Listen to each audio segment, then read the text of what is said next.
Hello everyone, welcome back to my channel. আশা কৰোঁ আপোনালোক সকলোৱে ভালে আছে। আজি মই আলোচনা কৰিম 14th of June 2025 কেইটামান important current affairs related topic যিসমূহ নিউজত আছে আৰু এইকেইটা আপোনালোকৰ আগন্তুক পৰীক্ষাসমূহৰ কাৰণে যিসকলে UPSC, APSC বা আন গভৰ্ণমেণ্ট এক্সামৰ কাৰণে প্ৰস্তুতি চলাই আছে তেওঁলোকৰ কাৰণে ইম্পৰ্টেণ্ট হৈ যাব। কাৰেণ্ট এফেয়াৰ্ছৰ লগে লগে আমি বেকগ্ৰাউণ্ড ডিটেইলছবিলাকো কভাৰ কৰি যাম আৰু সেইসমূহে আপোনালোকক প্ৰিলিমছ মেইনছ দুয়োটা এক্সামতে সহায় কৰিব বুলি আশা থাকিলে। এতিয়া আহক ভিডিঅ'টি পলম নকৰি ষ্টাৰ্ট কৰোঁ। প্ৰথম টপিকটো হৈছে গ্ল'বেল জেণ্ডাৰ গেপ ৰিপৰ্টৰ ওপৰত, যিটো পাব্লিছ কৰিছে ৱৰ্ল্ড ইকনমিক ফৰামে, য'ত ইণ্ডিয়াই ৰেংক পাবলৈ সক্ষম হৈছে 131তম 148খন ৰাষ্ট্ৰৰ ভিতৰত। অ'কে, এইটো মনত ৰাখিব, global gender gap report publish কৰে ৱৰ্ল্ড ইকনমিক ফৰামে আৰু এইবাৰ ইণ্ডিয়াই 148খন ৰাষ্ট্ৰৰ ভিতৰত 131তম পজিশ্যন পাবলৈ সক্ষম হৈছে। যোৱাবাৰ ইণ্ডিয়াই ৰেংক পাবলৈ সক্ষম হৈছিলে 129তম 146খন ৰাষ্ট্ৰৰ ভিতৰত, যিটো এইবাৰৰ ৰেংকটো একেবাৰে ইণ্ডিয়াৰ কাৰণে শোচনীয়। অ'কে, তো গ্ল'বেল জেণ্ডাৰ গেপ ৰিপৰ্ট কিয়নো পাব্লিছ কৰে সেইটো জানিলে অকণমান থুলমূলকৈ। গ্ল'বেল জেণ্ডাৰ গেপ ৰিপৰ্টত ফাৰ্ষ্ট পজিশ্যনত সেইখন কাণ্ট্ৰি থাকে যিখন কাণ্ট্ৰিত জেণ্ডাৰৰ মাজত কোনো ধৰণৰ ব্যৱধান নাথাকে। যদি থুলমূলকৈ কওঁ, পুৰুষ আৰু মহিলাৰ মাজত সেইখন কাণ্ট্ৰিয়ে লিড কৰে য'ত পুৰুষ আৰু মহিলাৰ মাজত কোনো ধৰণৰ ব্যৱধান নাথাকে। নাৰী আৰু পুৰুষক সমান মৰ্যাদা দিয়া হয়, সমান চকুৰে চোৱা হয়। কৰ্মক্ষেত্ৰতে হওক বা সামাজিক ক্ষেত্ৰতে হওক, নাৰী আৰু পুৰুষৰ মাজত কোনো ধৰণৰ ব্যৱধান নাথাকে। পুৰুষে যিমান কাম কৰিছে, যিমানখিনি তেওঁ প্ৰাপ্য পাইছে, নাৰীও সিমানখিনিয়ে প্ৰাপ্য পাব তেওঁ যিমানখিনি কাম কৰিছে। অ'কে, তো কিন্তু আমাৰ যিটো ইণ্ডিয়াৰ ৰেংক 131 পজিশ্যন, সেইটোৱে কি বুজায় যে ইণ্ডিয়াত এতিয়াও পুৰুষ আৰু মহিলাৰ মাজত অকণমান হ'লেও গেপ আছে, অকণমান হ'লেও সামাজিক ক্ষেত্ৰতে হওক বা কৰ্মক্ষেত্ৰতে হওক নাৰী আৰু পুৰুষক ডিফাৰেঞ্চ প্ৰদান কৰে। অ'কে, মানে ব্যৱধান দিয়ে মানুহে, অকণমান উচ্চ বা নিম্ন তেনেকৈ চায়। তো সেইকাৰণে ইণ্ডিয়াৰ যিটো ৰেংক, সেইকাৰণে ইণ্ডিয়াই 131 পজিশ্যন পাবলৈ সক্ষম হৈছে আৰু যোৱাবাৰতকৈ এইবাৰ ইণ্ডিয়াৰ ৰেংকটো বাঢ়িছে। অ'কে, তো বঢ়াটো একেবাৰে শোচনীয়, কাৰণ যোৱাবাৰ ৰেংক আছিলে 129তম 146খন ৰাষ্ট্ৰৰ ভিতৰত আৰু গোটেই ছাউথ এছিয়াৰ যিমানকেইখন ৰাষ্ট্ৰ আছে সেই গোটেইকেইখন ৰাষ্ট্ৰৰ ভিতৰত ইণ্ডিয়াই একেবাৰে শোচনীয় ফলাফল দেখাবলৈ সক্ষম হৈছে। যদি ফাৰ্ষ্ট পজিশ্যন কওঁ, ফাৰ্ষ্ট পজিশ্যন লাভ কৰিবলৈ সক্ষম হৈছে আইচলেণ্ডত। আইচলেণ্ডত কোনো ধৰণৰ নাৰী বা পুৰুষৰ মাজত ব্যৱধান ৰখা নহয়, সেইটোৱে সূচাইছে। গোটেই যিমানবোৰ জেণ্ডাৰ আছে সকলোকে সমান জ্ঞান কৰা হয়। অ'কে, তাৰপিছত ছেকেণ্ড পজিশ্যনত আছে ফিনলেণ্ড, থাৰ্ড পজিশ্যন আছে নৰৱে', ফ'ৰ্থ পজিশ্যন আছে UK আৰু নিউজিলেণ্ড আছে 5th পজিশ্যনত আৰু আমাৰ ইণ্ডিয়াখন আছে 131 পজিশ্যনত। অ'কে, এইকেইটা আপোনালোকে জানি থৈ দিব। ফাৰ্ষ্ট পজিশ্যনত Iceland, second Finland, third Norway', fourth UK, 5th New Zealand আৰু আমাৰ ইণ্ডিয়া 131 পজিশ্যন। বাকী আৰু চাব নালাগে, এইকেইটা ফাৰ্ষ্ট, ছেকেণ্ড, থাৰ্ড জানিলে হ'ল আৰু আমাৰ ইণ্ডিয়াৰ যিটো ৰেংক সেইটো জানি থ'লে হ'ল। অ'কে, তাৰোপৰি যদি চাওঁ, বাংলাদেশে কিন্তু ভাল ফলাফল দেখুৱাবলৈ সক্ষম হৈছে। বাংলাদেশত নাৰী পুৰুষৰ মাজত ভেদাভেদটো কমিছে। যোৱাবাৰ বাংলাদেশৰ ৰেংক আছিলে 75 আছিলে, কিন্তু এইবাৰ বাংলাদেশে গোটেই ছাউথ এছিয়াৰ যিমানকেইখন ৰাষ্ট্ৰ আছে সেই গোটেইকেইখন ৰাষ্ট্ৰক ফেৰ মাৰি পেলাই 24 ৰেংক পাবলৈ সক্ষম হৈছে। তাৰোপৰি বাংলাদেশত যিটো পলিটিকেল এম্পাৱাৰমেণ্ট সেয়াও ভাল হৈ উঠিছে। তাৰোপৰি ইকনমিক পাৰ্টিচিপেশ্যন বাংলাদেশৰ সেইটো বাকী ৰাষ্ট্ৰবোৰৰ মাজত ভাল হৈ উঠিছে। অ'কে, তো বাংলাদেশৰ যিটো গ্ল'বেল জেণ্ডাৰ গেপ ৰিপৰ্ট, তাত বাংলাদেশে কিমান ৰেংক পাবলৈ সক্ষম হৈছে 24, যিটো ইণ্ডিয়াতকৈ বাংলাদেশে ভাল ৰেংক এটা পাইছে। যিহেতু ৱৰ্ল্ড ইকনমিক ফৰামে এই যে global gender gap report publish কৰে, ৱৰ্ল্ড ইকনমিক ফৰামৰ বিষয়ে অলপমান জানি থোৱাটো ভাল। ৱৰ্ল্ড ইকনমিক ফৰাম এষ্টাব্লিছমেণ্ট হৈছিলে 1971 চনত প্ৰফেচৰ ক্লাউছ শ্বাবৰ দ্বাৰা। ইয়াৰ হেডকোৱাৰ্টাৰ আছে জেনেভা, ছুইজাৰলেণ্ড। ই এটা নন গভৰ্ণমেণ্টেল আৰু নন প্ৰফিট অৰ্গেনাইজেশ্যন হয়। ইয়াৰ প্ৰাইমেৰী এইম যদি চাওঁ,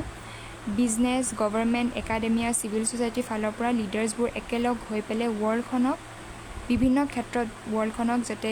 কিছু পৰিমাণে হ'লেও ইম্প্ৰুভ কৰিব পাৰি তো সেইটোৱে হৈছে ইয়াৰ মেইন উদ্দেশ্য তাৰোপৰি ৱৰ্ল্ড ইকনমিক ফৰামে কিছুমান পাব্লিকেশ্যনছ কৰে ওকে ৰিপৰ্ট পাব্লিছ কৰে যেনেকৈ আমি পঢ়িলোৱে জেণ্ডাৰ গেপ ৰিপৰ্ট পাব্লিছ কৰে তাৰোপৰি global competitiveness report energy transition index তেনেকুৱা কিছুমান পাব্লিকেশ্যনছ কৰে okay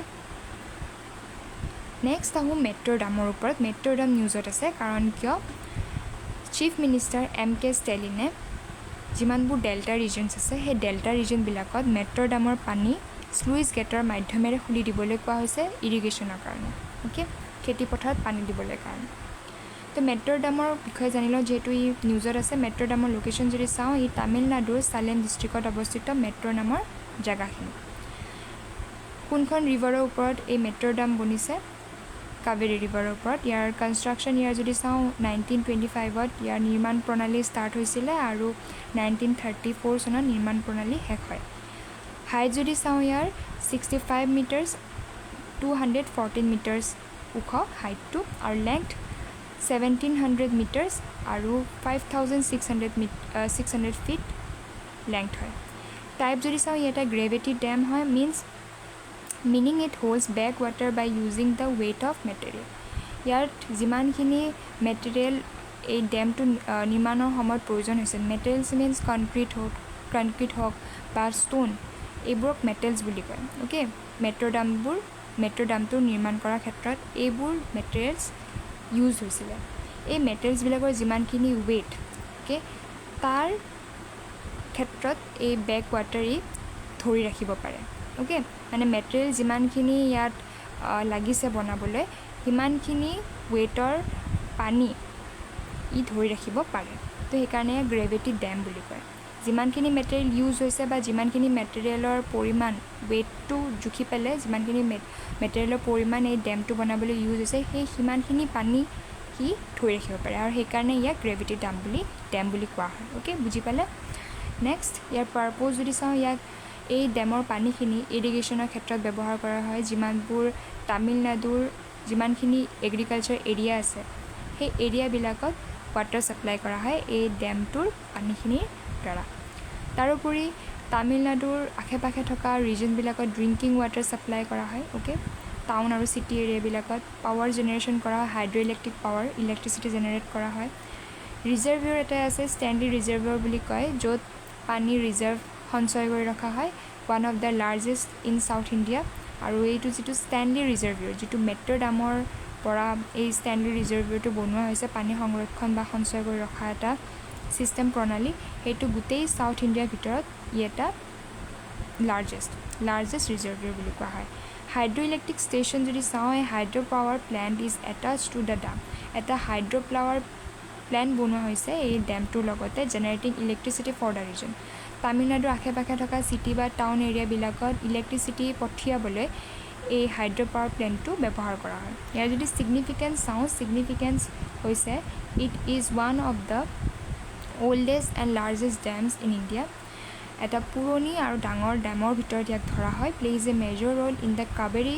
water dispute between Tamil Nadu and Karnataka আৰু তামিলনাডু আৰু কৰ্ণাটকা এই দুয়োখন ষ্টেটৰ মাজত কাবেৰী ৱাটাৰক লৈ পেলাই ডিছপিউট হৈয়ে থাকে অ'কে তো এই ডেমটোক লৈ পেলাই তামিলনাডু আৰু কৰ্ণাটকাৰ যিখিনি মাজেৰে যিটো ৰিভাৰ বডি বৈ যায় কাবেৰী ৰিভাৰ সেই কাবেৰীৰ ওপৰত বেছ কৰি পেলাই তামিলনাডু আৰু কৰ্ণাটকৰ মাজত কিছুমান ডিছপিউট বা কাজিয়া হৈ থাকে বাদ বিবাদ হৈ থাকে অ'কে নেক্সট চাওঁ ৰিক্লেইমিং দ্য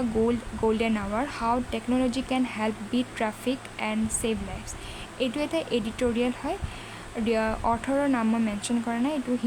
দ্য হিন্দু নিউজত পাব্লিছ হৈছিলে তো কিছুমান আমি এডিটৰিয়েলৰ মাধ্যমেৰে জ্ঞান আহৰণ কৰিব পাৰোঁ কিনো গল্ডেন আৱাৰ হয় আৰু এই গল্ডেন আৱাৰনে কেনেকৈ আমাক ট্ৰাফিকৰ পৰা কেনেকৈ আমাৰ জীৱনটো বচাব পাৰে সেইটোৱে আমি এই এডিটৰিয়েলৰ মাধ্যমেৰে বুজিম অ'কে এডিটৰিয়েলছবিলাক পঢ়িব লাগে কাৰণ এডিটৰিয়েলছ পঢ়িলে আমাৰ জ্ঞানবোৰ বেছিকৈ বাঢ়ে কাৰণ এই এডিটৰিয়েলছবিলাক বহুত জনা বুজা মানুহে জ্ঞানী আৰু ৰিচাৰ্চাৰ্ছবিলাকে লিখে আৰু তেওঁলোকৰ মাধ্যমেৰে যিহেতু আমি এক্সপিৰিয়েঞ্চ একোটা তেওঁলোক আমাৰ সেই এক্সপিৰিয়েঞ্চবিলাকৰ যেতিয়া আমি মেইনছ ৰাইটিং কৰিম মেইনছ এনচাৰ ৰাইটিং কৰিম তেতিয়া এই তেওঁলোকৰ পইণ্টছবোৰ যদি আমি লিখি দিওঁ বা তেওঁলোকৰ যিখিনি আমি তেওঁলোকৰ পৰা জ্ঞান আহৰণ কৰিলোঁ সেইখিনি যদি আমি আমাৰ মেইনছ এনচাৰবোৰত লিখোঁ তেতিয়াহ'লে আমি বেছিকৈ মাৰ্কছ পাম সেইকাৰণে এডিটৰিয়েলছবিলাক জনাটো আৰু তাৰ যিমানখিনি আমি নজনা কথা জানিলোঁ সেইখিনি আমাৰ কাৰণে বহুত ইম্পৰ্টেণ্ট তো জানো আহক গল্ডেন আৱাৰনো কি হয় আৰু ট্ৰাফিক আৰু লাইফছ এই গল্ডেন আৱাৰৰ লগত কেনেকৈ related the difference between life and death during a medical emergency often hinges on a single factor time তো যিটো লাইফ জীৱন আৰু মৃত্যুৰ মাজত যিটো ডিফাৰেঞ্চ আছে অ'কে এজন মানুহ যেতিয়া কি কয় ধৰক মেডিকেলত বা হস্পিটেলাইজ হৈ আছে তেওঁৰ জীৱন আৰু মৰণৰ ক্ষেত্ৰত যিখিনি ডিফাৰেঞ্চ সেইখিনি হৈছে টাইম অ'কে কাৰণ কিয় সেই মানুহজন যদি টাইমত ডক্টৰৰ ওচৰ চাপে বা মেডিচিন পায় বা এটা ভাল ট্ৰিটমেণ্ট পায় তেনেহ'লে তেওঁৰ লাইফটো আকৌ ঘূৰাই পাব পাৰে আৰু যদি টাইমত যদি ডক্টৰ নাহে টাইমত যদি ট্ৰিটমেণ্ট নাপায় তেনেহ'লেতো মৃত্যুমুখতো পৰিব পাৰে সেইকাৰণে টাইম এটা ইম্পৰ্টেণ্ট ফেক্টৰ হয় লাইফ বা ডেথৰ ক্ষেত্ৰত জীৱন পোৱাৰ ক্ষেত্ৰত আৰু ডেথ পোৱাৰ ক্ষেত্ৰতো in cities such as Bengaluru Mumbai and Delhi traffic congestion routinely steals precious minutes undermining even the best medical intervention Bengaluru Mumbai Delhi এইকেইখন কাণ্ট্ৰিকটো আমি নধৰোৱে তাৰোপৰি আমাৰ গুৱাহাটী চিটি বেংগালুৰু মুম্বাই দিল্লী আৰু গুৱাহাটী চিটি এইকেইখন চিটিত বেছি পৰিমাণে আমি ট্ৰাফিক দেখা পাওঁ অ'কে অসমৰ ভিতৰত যদি কওঁ তেনেহ'লে গুৱাহাটী চিটিখনত বেছি ট্ৰাফিক জাম হয় তো এইকেইখন চিটি যিবোৰ ট্ৰাফিক জাম হয় তাৰ কাৰণে যেতিয়া এম্বুলেঞ্চত এজন ৰোগী যাই থাকে ৰোগী এজন যেতিয়া মেডিকেললৈ গৈ থাকে তো তেওঁৰ কাৰণে প্ৰত্যেক ফিউ ছেকেণ্ডছ অ'কে প্ৰত্যেকটা ছেকেণ্ডে তেওঁৰ কাৰণে বহুত প্ৰেচিয়াছ হয় বহুত মূল্যৱান হয় কাৰণ এটা মিনিট যদি লেট হৈ যায় এটা মিনিট যদি কমকৈ যদি তেওঁ বহুত যদি পলমকৈ যদি হস্পিটেলত গৈ পায় তেনেহ'লে তেওঁৰ মৃত্যু পৰ্যন্ত হ'ব পাৰে urban traffic delays a critical of an overlooked cause a preventable mortality এই যিবোৰ আৰ্বান ট্ৰাফিক যিমানবোৰ আমাৰ চিটি এৰিয়াবিলাকত যিটো ভয়ানক ধৰণৰ ট্ৰেফিক হয় সেইবোৰে কি কৰিব পাৰে এজন মানুহক যিয়ে হয়তো এটা প্ৰপাৰ টাইমত যদি ট্ৰিটমেণ্ট পালে হয় তেওঁ হয়তো জীয়াব পাৰিলে হয় কিন্তু এই ট্ৰেফিকৰ কাৰণে মানুহ এজন জীয়াই উঠিব পৰা মানুহ এজন মৃত্যুমুখত পৰিব লগাও হ'ব পাৰে হয়ো Multiple studies and audits confirm that delays in ambulance response times are directly linked to increased trauma fatalities and deteriorating patient outcomes. For example, in Delhi, the average ambulance response time has risen to over 17 minutes, up from 13 minutes in 2024 despite an increase of fleet size. So, যিমানবোৰ study বা কিছুমান ৰিচাৰ্চৰ পৰা এইটো মানে পোৱা গৈছে confirm হৈছে যে এম্বুলেঞ্চত কিছুমান ডিলেইজ হয় অ'কে ট্ৰাফিকত কি হয় যে এম্বুলেঞ্চবিলাকো ফাঁচি থকা দেখা যায় তাৰ কাৰণে ট্ৰমা ফেটেলিটিছবোৰ বৃদ্ধি পাইছে যিবোৰ কিছুমান ট্ৰমালৈ গুচি যায় অ'কে তাৰোপৰি যিটো পেচেণ্টৰ মৃত্যুমুখতো পৰিব লগা হয় যেনেকৈ দিল্লী অ'কে দিল্লীৰ যিটো এম্বুলেঞ্চৰ ৰেছপন্স টাইম 17 মিনিট একদম হ্ৰাস পাইছে আৰু 2014ত 13 মিনিটছ আছিলে কিন্তু ৰিচেণ্ট যিটো ষ্টাডি আহিছে তো তাতে 17 মিনিটছ এম্বুলেঞ্চৰ ৰেছপন্স দেখা পোৱা গৈছে অ'কে মানে 17 মিনিটছৰ পিছতহে মানে এম্বুলেঞ্চে ৰোগীজনৰ ওচৰত গৈ পাইছে 2014 13 মিনিটছমানৰ ভিতৰত গৈ পাইছিলে কিন্তু ৰিচেণ্ট যিটো ষ্টাডি আহিছে তাতে এইটো দেখা গৈছে যে এম্বুলেঞ্চে 17 মিনিটছৰ ভিতৰতহে পেচেণ্টৰ ওচৰত গৈ পাব সক্ষম হৈছে তাৰোপৰি আকৌ তেওঁক যদি হস্পিটেললৈ লৈ যোৱা হয় তেতিয়াহ'লে আকৌ সেইখিনি সময়ত ট্ৰেফিক হ'ব তো ইমানখিনি সময়ৰ ব্যৱধানত এজন মানুহ মৃত্যুমুখত পৰাৰ চান্স অধিক হৈ পৰে the golden hour the first 16 minutes after trauma or acute medical events is critical for survival particularly in cause of stroke, cardiac arrest or severe injuries. Cardiac arrest, heart attack হলে বা stroke হলে যিটো trauma হয় সেই ট্ৰমাৰ পিছৰ যিটো 16 minutes okay 1 hour সেইটো বহুত ক্ৰিটিকেল হয় কাৰণ সেই যিটো ট্ৰমা ফেচ কৰিব লগা হয় কাৰ্ডিয়েক এৰেষ্টৰ পিছত যিটো ট্ৰমা পায় ট্ৰমাৰ যিটো পিছৰ 60 minutes সেইখিনি বহুত ক্ৰিটিকেল হয় তাৰ পিছত মানুহজন বাচিবও পাৰে বা নাবাচিবও পাৰে তো সেইখিনি গোল্ডেন আৱাৰ বুলি কয় ওকে তো সেইখিনি হয়তো যদি এম্বুলেন্সে এটা ভাল সময়ত বা সোনকালে যদি ডক্টৰৰ ওচৰত বা হস্পিটেলত গৈ পালে তেনেহ'লে তেওঁ বাচি গ'ল আৰু যদি 60 মিনিটৰ ভিতৰত গৈ নাপালে তেনেহ'লে মানুহজনৰ ডেথ হ'ল ওকে তো সেইকাৰণে এইটো গোল্ডেন আৱাৰ বুলি কয় okay yet in India's congested metros this window is often lost to traffic to address these systematic delays hospital and civic authorities are increasingly turning to technology to optimize emergency medical logistics. One example of this GPS-based ambulance tracking, real-time GPS integration allows for dynamic route optimization, live tracking and early hospital alerts. তো যিটো ইণ্ডিয়াৰ urban চিটিবিলাকত যিটো হাৰত traffic হৈ আছে বৰ্তমান তাৰ ফলত কি হৈছে হস্পিটেল ডিলে হৈ গৈছে আৰু ৰোগীজনৰ বাটতে মৃত্যু হয় আৰু ইয়াৰ যদি আমি মেজাৰ্ছ কিছুমান চাওঁ ইয়াৰ পক্ষে আমি কি পন্থা হাতত ল'ব পাৰোঁ তেনেহ'লে আমি GPS বেছ এম্বুলেন্স ট্ৰেকিং ইউজ কৰিব পাৰোঁ GPS বেছ এম্বুলেন্সে আমাক এইখিনিত এনেকৈ হেল্প কৰিব যে এই GPS ইণ্টিগ্ৰেশ্যনৰ জৰিয়তে যিটো শ্বৰ্টকাট ৰুট সেই শ্বৰ্টকাট ৰুটৰ মাধ্যমেৰে এম্বুলেন্সবিলাকে যদি ৰোগীজনৰ ওচৰ পালে তেতিয়াহ'লে এইটো বহুত ভাল কথা তাৰ কাৰণে GPS এম্বুলেন্স ট্ৰেকিং সেইটো ছিষ্টেম থাকিব লাগিব এম্বুলেন্সবিলাকত তাৰোপৰি লাইভ ট্ৰেকিং থাকিব লাগিব আৰু আৰ্লি হস্পিটেল এলাৰ্টছ সেইবোৰ গোটেইবোৰ মাধ্যম সেই এম্বুলেন্সৰ ভিতৰত টেকন'লজি ইম্প্ৰুভমেণ্টটো লাগিব তাৰ ক্ষেত্ৰত এইবোৰ যদি এম্বুলেন্সৰ ভিতৰত পোৱা যায় তেনেহ'লে হয়তো অকণমান চিটুৱেশ্যনটো ভাল হ'ব পাৰে In cities where such systems are implemented, response time has improved. যদি এইবোৰ চিষ্টেম ইমপ্লিমেণ্ট কৰা হয় এম্বুলেন্সৰ ক্ষেত্ৰত তেতিয়াহ'লে চিটুৱেশ্যনটো ইম্প্ৰুভ হোৱাৰ চান্স আছে Chennai and Kolkata GPS-enabled fleets have reduced response times by 20 to 15%. Chennai আৰু কলকাতাত এনেকুৱা ধৰণৰ GPS ট্ৰেকিং ব্যৱস্থা হাতত লোৱা হৈছে আৰু যাৰ ফলত 12ৰ পৰা 15% টাইম বাচি গৈছে আৰু ৰোগীজনে সোনকালে হস্পিটেল পাবলৈ সক্ষম হৈছে door to CT scan times for stroke patient have also' improve আৰু যিমানবোৰ চিটি স্কেন সেইবোৰ চিটি স্কেনৰ যদি আমি গভৰ্ণমেণ্ট হস্পিটেলতো যাওঁ ওকে প্ৰাইভেট হস্পিটেলতো সকলোৰে যোৱাৰ ইমান এটা পইচাও নাথাকে ওকে যিসকল একেবাৰে বিলো পভাৰ্টি লেভেল সিহঁতে প্ৰাইভেট হস্পিটেলতনো কেনেকৈ যাব সিহঁতে গভৰ্ণমেণ্ট হস্পিটেলতে যাব তাৰ কাৰণে চিটি স্কেনত ঘণ্টা ধৰি যিটো লাইন লাগি থাকে তাৰ ফলতো ৰোগীজনৰ মৃত্যু পৰ্যন্ত হ'ব পাৰে তো সেইকাৰণে যিটো চিটি স্কেন টাইম সেই চিটি স্কেন টাইমৰ ওপৰতো যদি কিছুমান ইম্প্ৰুভমেণ্ট অনা হয় তেতিয়াহ'লে ষ্ট্ৰোক পেচেণ্টৰ যিটো হেল্থ সেইটো ইম্প্ৰুভমেণ্ট হ'ব পাৰে এনেবলিং কুইকাৰ থ্ৰম্বলাইচিছ এণ্ড বেটাৰ আউটকামছ আমি পঢ়িছিলোঁ যে ষ্ট্ৰোক কিয়নো হয় কাৰণ আমাৰ ভেইনছবিলাকত যিটো থ্ৰম্বলাইচিছ যিমানবোৰ আমাৰ হেৰিবোৰ কিছুমান ডেড কোষবিলাক ওকে মৰা কোষবিলাক যদি আমাৰ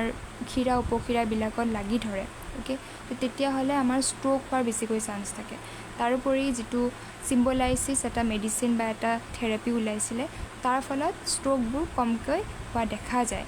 তো সেই থ্ৰম্বলাইচিছ মেথডটো যদি আমি ইউজ কৰোঁ তেনেহ'লে ষ্ট্ৰোক বা কাৰ্ডিয়েক এৰেষ্ট সেইবোৰ কমকৈ হোৱাৰো চান্স থাকে কিছুমান আমি পদক্ষেপ হাতত ল'ব লাগিব যাৰ ফলত যিটো মৰ্টেলিটি ৰেট সেইটো কমিব ওকে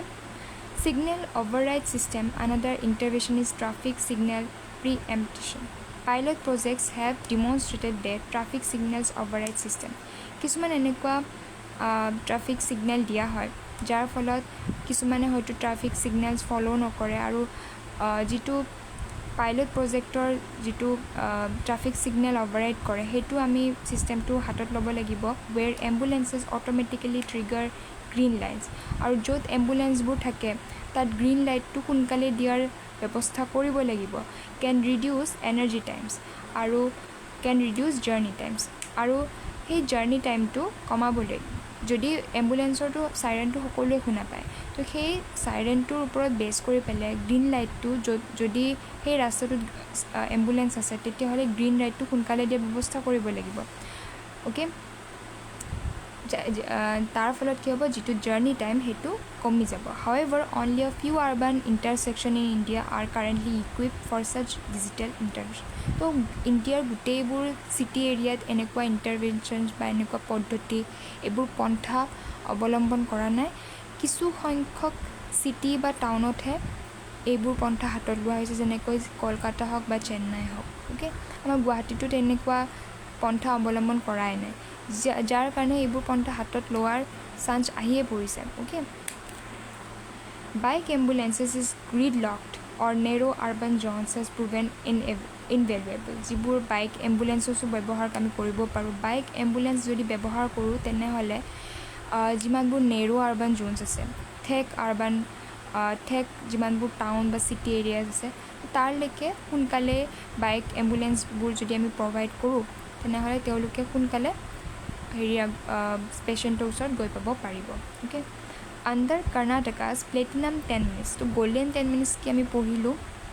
অ'কে কাৰ্ডিক এৰেষ্ট হোৱাৰ পিছত যদি হস্পিটেললৈ গৈ নাপালে সোনকালে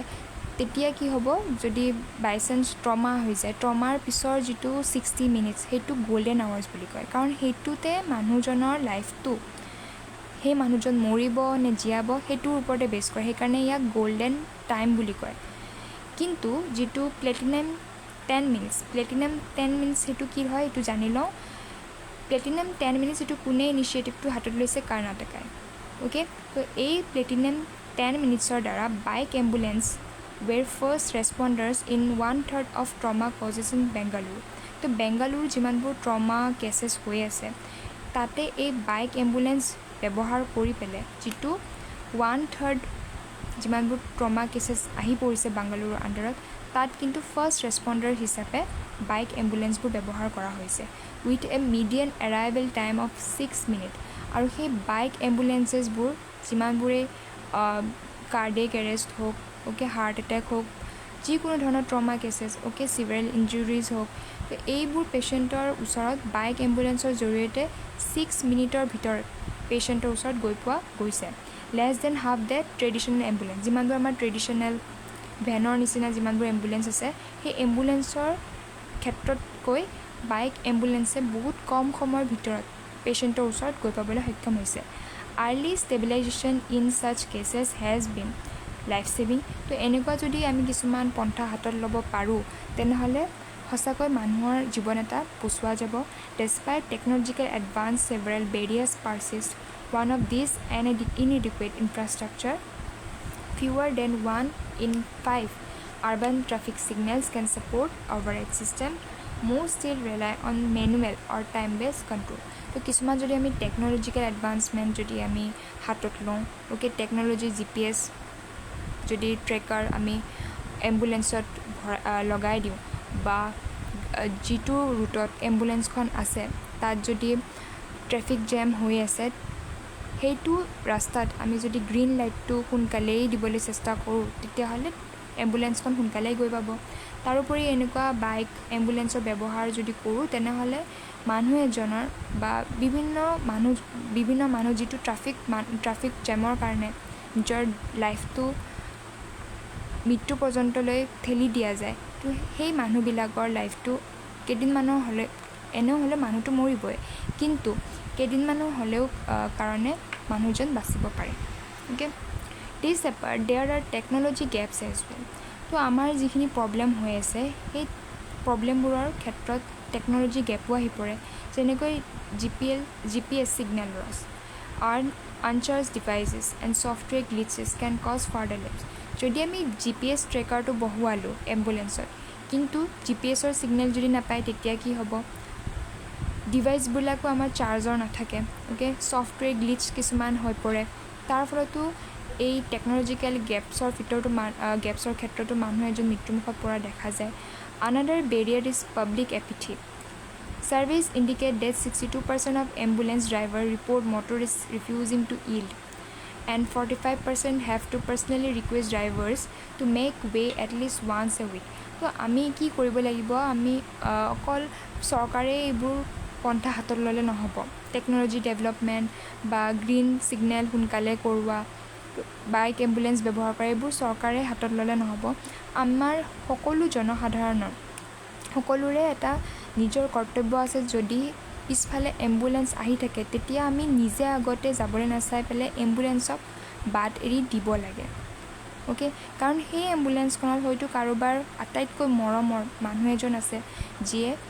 নিজৰ লাইফ আৰু ডেথৰ মাজত নিজৰ জীৱনটো যুঁজি আছে। তো সেইকাৰণে সেই এম্বুলেঞ্চক বাটটো এৰি দিব লাগে। তো পাব্লিক এপিথি বহুত প্ৰয়োজনীয়। Okay, laws on ambulance right of way need to be enforced more strictly. Improving emergency care outcomes in India's cities will require coordinated action.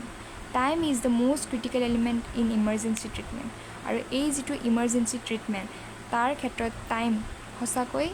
এটা ক্ৰিটিকেল এলিমেণ্ট হয়, সঁচাকৈ এটা প্ৰেচিয়াছ মূল্যৱান বস্তু আমাৰ কি সময়। When the golden hour is lost to traffic, it is not merely a delay, it is often a preventable death. এই যিটো আমি গোল্ডেন আৱাৰ মিছ কৰোঁ ন, যেতিয়া ট্ৰমাৰ পিছৰ যিটো 60 মিনিটছ তাক গোল্ডেন আৱাৰ বুলি কয়, সেইখিনি টাইম যদি আমি ট্ৰাফিকতে যদি লছ কৰিব লগা হয় তেতিয়াহ'লে সেইটো অকল ডিলে নহয়, সেইখিনি অকল দেৰি বুলি নকওঁ, কাৰণ সেইখিনি এজন মানুহৰ লাইফটো বা ডেথ, এই লাইফ আৰু ডেথ জীৱন মৰণৰ মাজৰ যিটো কুৱেশ্যন সেইটো আহি পৰে। অ'কে, তো সেইখিনিয়ে আছিলে এইটো এডিটৰিয়েল গোল্ডেন আৱাৰৰ ওপৰত। নেক্সট আহোঁ science behind right AC temperature beating the heat. Okay, যিটো গৰম পৰিছে সেইটোৰ কাৰণে সকলোৱে AC হয়তো ঘৰত লগাইছে, কিছুমানে হয়তো লগাব পৰা নাই, কিন্তু ACৰ যিটো টেম্পাৰেচাৰ, সেই টেম্পাৰেচাৰৰ যিটো তাৰ ক্ষেত্ৰত যিটো চায়েন্স, তাৰ আৰু যিটো চায়েন্স সেইটো জানি লোৱা হয়। আমাৰ union ministry of power has indicated that it has considering restricting the temperature range of new air conditioners into between 20 degrees and 28 degrees Celsius. যিসকল মানুহে নতুনকৈ বা যিসকলে পুৰণি মানুহে AC কিনিছে, কাৰণ যিটো হিট ৱেভ হৈ আছে এইকেইদিনত সকলোৱে হয়তো AC কুলাৰ এইবোৰ কিনিছে। তো ইউনিয়ন মিনিষ্ট্ৰী অফ পাৱাৰে কি কৈছে যে আপোনালোকে ACৰ যিটো টেম্পাৰেচাৰ সেইটো টেম্পাৰেচাৰ 20 ডিগ্ৰীৰ পৰা 28 ডিগ্ৰীৰ ভিতৰত ৰাখিব, 28 ডিগ্ৰীৰ ওপৰত নাৰাখিব। Studies indicate that apart from energy saving benefits, তাৰ ফলত কি হ'ব যে এনাৰ্জি যিখিনি আমি ইলেক্ট্ৰিচিটি আমি প্ৰডিউচ কৰোঁ, ক'ৰ পৰা আমি ইলেক্ট্ৰিচিটি প্ৰডিউচ কৰোঁ, কয়লাবোৰ জ্বলাইতো ইলেক্ট্ৰিচিটিবোৰ প্ৰডিউচ কৰোঁ। কয়লা জ্বলোৱাৰ ফলতো আমাৰ বহুতখিনি মিথেন বা কাৰ্বন ডাই অক্সাইড গেছ এমিশ্যন হয়, তাৰ ফলত কি হয় এনভাইৰমেণ্টেল পলিউশ্যন হয়, আমি সকলোৱে জানো। তাৰোপৰি AC চলোৱাৰ পৰা কি হয় CFC নামৰ গেছবিধ এমিশ্যন হয়। এই CFC ক্ল'ৰ'ফ্ল'ৰ' কাৰ্বন এই গেছটোৰ কাৰণে কি হয় যিটো আমাৰ অ'জন লেয়াৰ যিটো অ'জন লেয়াৰৰ কথা সকলোৱে আমি সৰুতে পঢ়ি আহিছোঁ, হয়তো মই আৰু বিশেষকৈ ক'ব নালাগে। সেই অ'জন লেয়াৰৰ যিটো ফুটা, সেই ফুটাৰ মাজেদি ছানৰ যিটো আল্ট্ৰাভায়লেট ৰেজ, যাৰ ফলত স্কিন কেঞ্চাৰ পৰ্যন্ত হ'ব পাৰে, সেইখিনি আমাৰ পৃথিৱীৰ যিমানখিনি আমাৰ লিভিংছ বিংছ আছে তেওঁলোকৰ ক্ষেত্ৰত প্ৰভাৱ পৰিব পাৰে। তো AC চলোৱাৰ ক্ষেত্ৰত অকণমান ৰেষ্ট্ৰিকশ্যন আনি দিছে আমাৰ ইউনিয়ন মিনিষ্ট্ৰী অফ পাৱাৰে। কি কৈছে যে টেম্পাৰেচাৰটো আপোনালোকে 20 ডিগ্ৰীৰ পৰা 28 ডিগ্ৰীৰ ভিতৰত ৰাখিব, তাৰ ফলত কি হ'ব যিটো আমাৰ এনাৰ্জিটো বাচিলে, তাৰোপৰি যিটো পাব্লিক হেল্থৰ ওপৰতো গোটেইখিনি বেলেঞ্চ হৈ থাকিলে। Okay,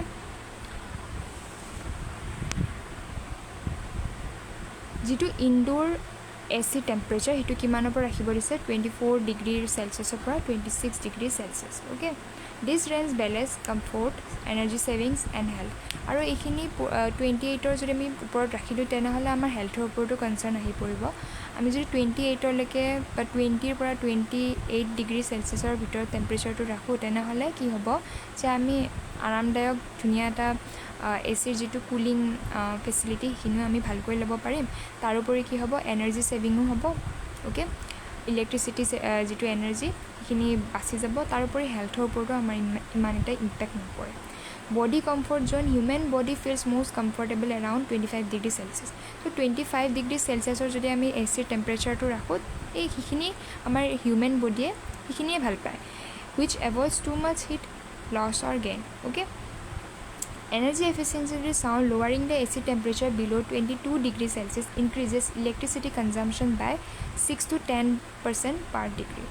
At 24 to 26 degree, ACs consume less energy and reduce your power bill.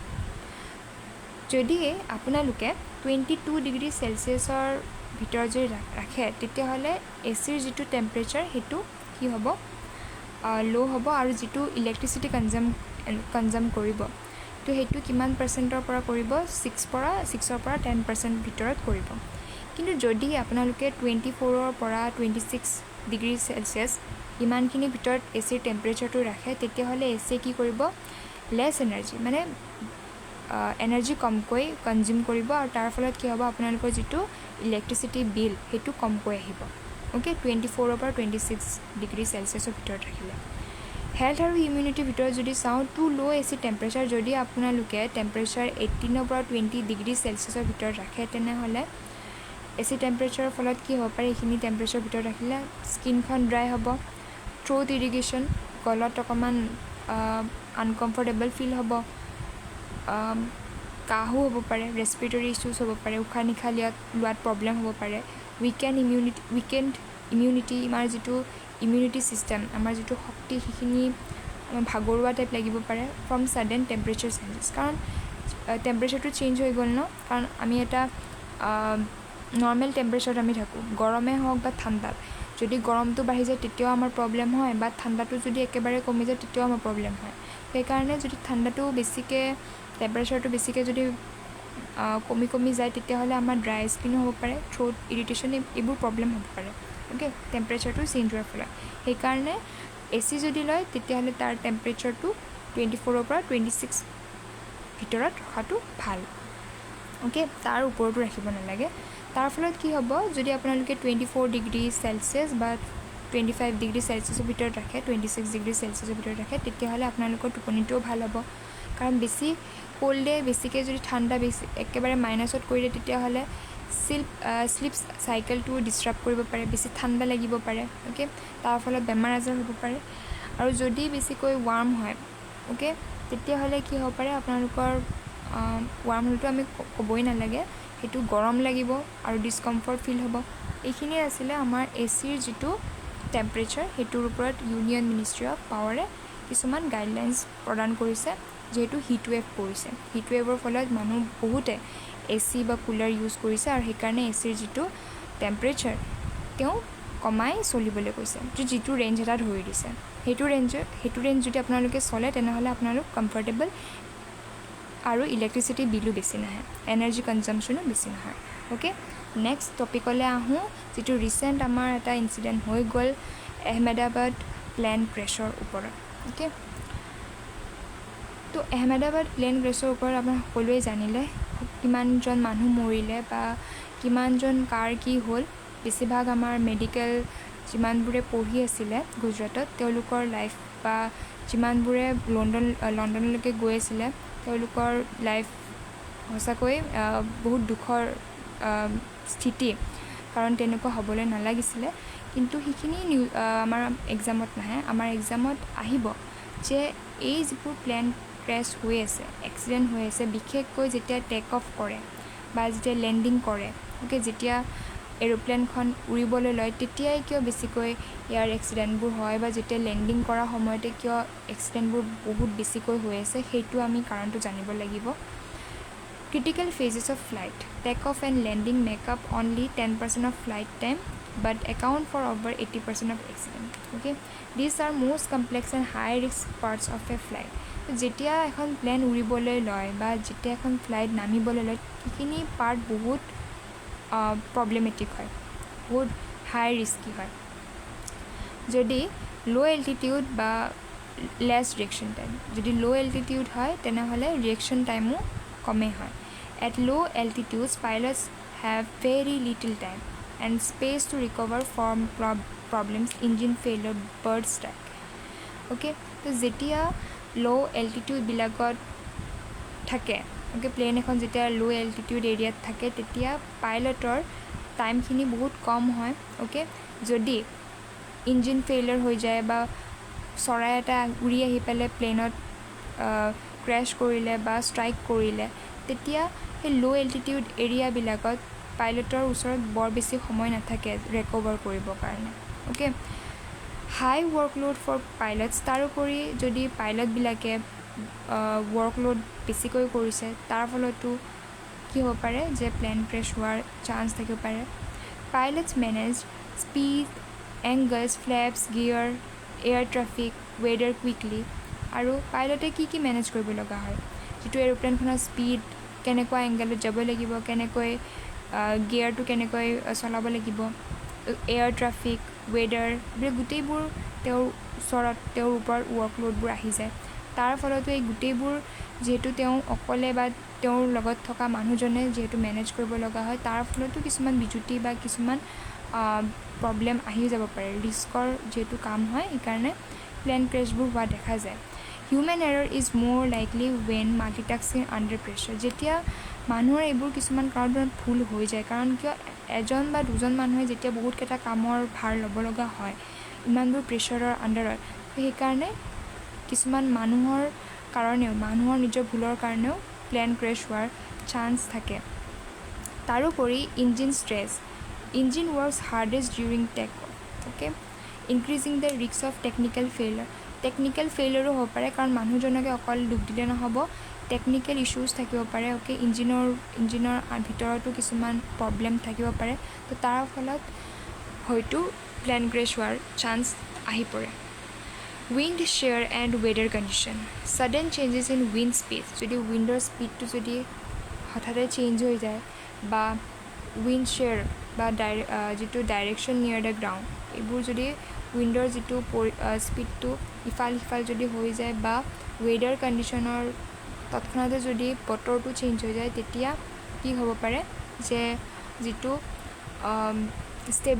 যিটো প্লেনৰ যিটো ষ্টেবিলাইজ, এটা সমান্তৰাল গতিত যেতিয়া প্লেন এখন গৈ থাকে, তো এইবোৰ যেতিয়া কাৰণ আহি পৰে তেতিয়া প্লেন এখন ক্ৰেছ হোৱাৰ চান্স থাকে। তাৰোপৰি বাৰ্ড ষ্ট্ৰাইক, যেতিয়া পক্ষী এটাই এৰোপ্লেন এখনৰ ওপৰত খুন্দা মাৰে, তেতিয়াও কি হ'ব পাৰে, এৰোপ্লেনখনৰ ক্ৰেছ হ'ব পাৰে। Birds fly closer to the ground so' take of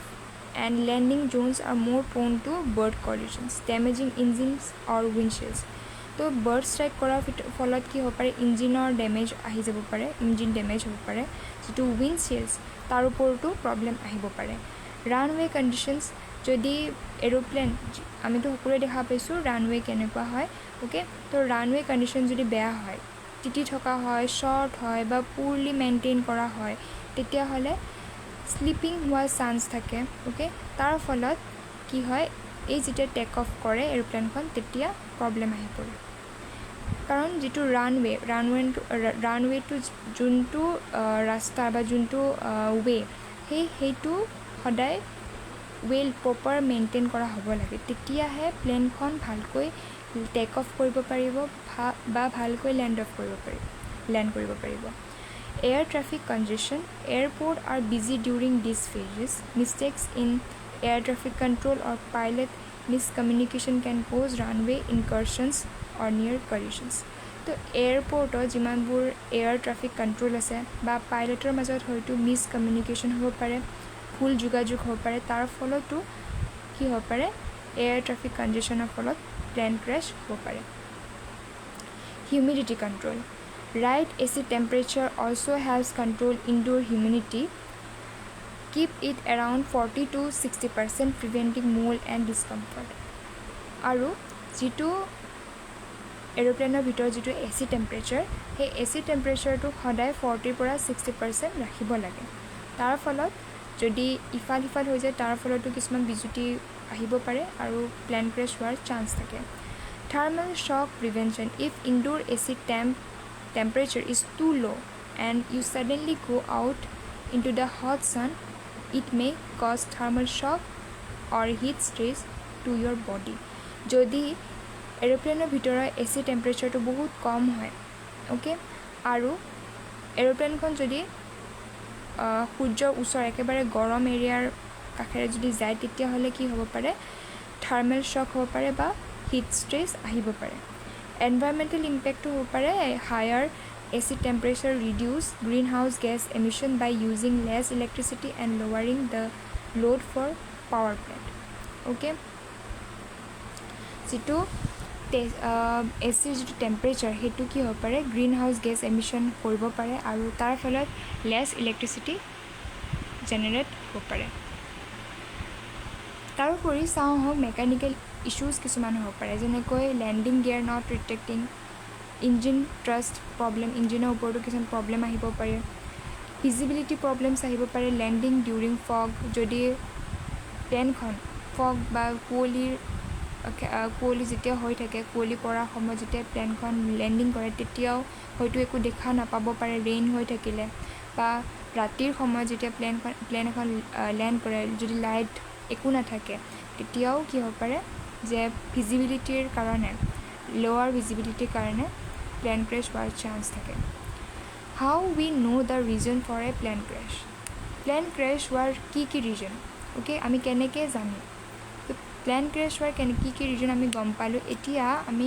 আমাক যদি সোধে প্লেন ক্ৰেছ যে হ'ল তাৰ মেইন ৰিজনটো আমি কেনেকৈ গম পাম তো প্লেনৰ ভিতৰত কি থাকে ব্লেক বক্স বুলি এটা বক্স থাকে অ'কে কলা আকাৰৰ এটা বক্স থাকে অ'কে যিটো প্লেনখন যদি জ্বলিও যায় তথাপিও কিন্তু এই ব্লেক বক্সটো নষ্ট হৈ নাযায় অ'কে প্লেন কেৰিজ টু ৰেকৰ্ডাৰ্ছ দুটা ৰেকৰ্ডাৰ থাকে এই ব্লেক বক্সৰ ভিতৰত যাক ফ্লাইট ৰেকৰ্ডাৰ বুলিও কয় অ'কে আৰু তাৰ মাধ্যমেৰে আমি গম পাম যে এই প্লেনখনৰ ক্ৰেছ যিটো হ'ল সেই ক্ৰেছটো কিহৰ কাৰণে হ'ল প্ৰথমটো হৈছে ফ্লাইট ডাটা ৰেকৰ্ডাৰ কি হয় record speed altitude engine performance এই ফ্লাইট ডাটা ৰেকৰ্ডাৰত কি কৰা থাকে যিটো প্লেনখনৰ স্পীড এল্টিটিউড ইঞ্জিন পাৰফৰ্মেঞ্চ গোটেইখিনি ভালকৈ ৰেকৰ্ডখিনি থোৱা থাকে ইঞ্জিনৰ পাৰফৰ্মেঞ্চটো ইঞ্জিনে ভাল পাৰফৰ্মেঞ্চ কৰিছে নে বেয়া পাৰফৰ্মেঞ্চ কৰিছে অ'কে তো গোটেইখিনি থাকে ককপিট ভইচ ৰেকৰ্ডাৰ CVR বুলি কয় records pilot conversation and cockpit sound তো এইটোৱে কি কৰে ককপিট ভইচ ৰেকৰ্ডাৰে পাইলটৰ যিখিনি কথা বতৰা বা ককপিট চাউণ্ড এই গোটেইখিনি ৰেকৰ্ড কৰা থাকে this are crucial for investigators to reconstruct the final moments before the crash তো এই ফাইনেল যেতিয়া ক্ৰেছৰ আগত পাইলটবিলাকে যেতিয়া কথা পাতে ক'ব ন যে কি কাৰণত কি হৈছে ইজনে সিজনক কথা পাতিব তেতিয়া আমি গম পাব পাৰোঁ যে প্লেনখন ক্ৰেছ হোৱাৰ আগতেনো কি বিজুতি পাইলটসকলে দেখা পাইছিলে তেনেকৈ আমি গম পাব পাৰোঁ অ'কে যিটো আমাৰ আহমেদাবাদ প্লেন ক্ৰেছত এই ব্লেক বক্সটো পোৱা গৈছে okay breakage analysis investigators examine the damage part of the aircraft তাৰপিছত এই ব্লেক বক্সটো পোৱাৰ পিছত ইনভেষ্টিগেটৰে এয়াৰক্ৰাফ্টৰ যিমানবোৰ ডেমেজ পাৰ্ট সেইবোৰ এক্সামিন কৰিব যেনেকৈ ইঞ্জিন উইংছ টেইল এইবোৰ গোটেইবোৰ চাব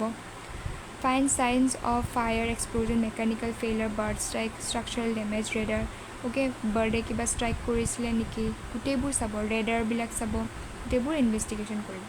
air traffic control data recordings help trace the flight path and any communication issues between pilot and controller pilot আৰু কণ্ট্ৰলাৰৰ মাজত কমিউনিকেশ্যন যিটো হৈছিলে আৰু যিটো ফ্লাইটটোৰ যিটো পাথ ৰিয়েল পাথ এই গোটেইখিনি ৰেকৰ্ডিংছ এই এয়াৰ ট্ৰেফিক কণ্ট্ৰল ডাটাৰ পৰা আমি পাব পাৰোঁ আৰু যোনে কি কৰিব যিটো মেইন ৰিজনটো প্লেন ক্ৰেছ হোৱাৰ যিটো মেইন ৰিজন আমি গম পাব পাৰোঁ পাইলট আৰু কণ্ট্ৰলাৰ্ছৰ মাজত যিটো কমিউনিকেশ্যন সেই কমিউনিকেশ্যনটো গম পালে weather condition like storm fog wind shear at the time of the crash are reviewed to see if they played a role তো প্লেন ক্ৰেছ হোৱাৰ সময়ত যদি ৱেডাৰ কণ্ডিশ্যনটো চেঞ্জ হয় বা ষ্টৰ্ম আহি পৰিলে ফগ আহি পৰিলে কুঁৱলী আহিলে অ'কে বা বতাহৰ কিছু সাল সলনি হ'ল তো এইবোৰো যদি কাৰণ হয় তেতিয়াও আমি এই ৱেডাৰ ৰিপৰ্টৰ মাধ্যমেৰে গম পাব পাৰোঁ okay pilot records and training investigators check the pilots পাইলটৰ এক্সপিৰিয়েঞ্চ কিমান চাব যিজন পাইলটে চলাই আছিলে সেই পাইলটজনৰ এক্সপিৰিয়েঞ্চ কিমান হেল্থ কেনেকুৱা ট্ৰেইনিং ৰেকৰ্ড কেনেকুৱা এই গোটেইবোৰ চাব আৰু তাতে সেই চাই মেলি এটা ডিচিশ্যন দিব যে তাত কিবা হিউমেন এৰৰ আছিলে নেকি যদি পাইলটজনৰ অভিজ্ঞতা কম তেতিয়াহ'লে বা তেওঁৰ হেল্থ ইছ্যুজ আছিলে হয়তো পাইলটজনৰে এৰৰ থাকিব পাৰে, ভুল হ'ব পাৰে। কিন্তু যদি তেওঁ এজন অভিজ্ঞ ব্যক্তি, অ'কে, সুস্থ ব্যক্তি, তেতিয়াহ'লে তেওঁৰ কোনো এৰৰ হয়তো নাথাকিব পাৰে। Maintenance history, the planes maintenance logs are reviewed to check if any non technical issues are ignored or descended. তো যিটো প্লেনৰ যিটো মেইনটেনেন্স লগ, তাৰ পৰা আমি কি কৰিব পাৰোঁ যে যিমানবোৰ টেকনিকেল যদি ইছ্যুজ হৈছিলে বা কিছুমান টেকনিকেল ইছ্যু হৈছিলে যদি তাক ইগন'ৰ কৰা হৈছিলে সেইবোৰ চেক কৰিব পাৰি। ইনভেষ্টিগেশ্যন এজেঞ্চি যেনেকৈ NTSB USA, DGCA ইণ্ডিয়াৰ, BEA ফ্ৰান্সৰ, ICAO গ্ল'বেল এভিয়েশ্যন বডি হয় গোটেই ৱৰ্ল্ডৰ। এইকেইটা হৈছে কিছুমান ইনভেষ্টিগেশ্যন বডি যিয়ে কি কৰিব পাৰে, প্লেন ক্ৰেছৰ ওপৰত ফাইনেল ৰিপৰ্ট পাব্লিছ কৰিব পাৰে। এইখিনি আছিলে আজিৰ ছেশ্যনত। হোপফুলি আপোনালোকে ভাল পালে। যদি ভাল পালে ভিডিঅ'টি লাইক, ছাবস্ক্ৰাইব, শ্বেয়াৰ কৰিব নাপাহৰিব। আজিলৈকে ইমানেই, ধন্যবাদ।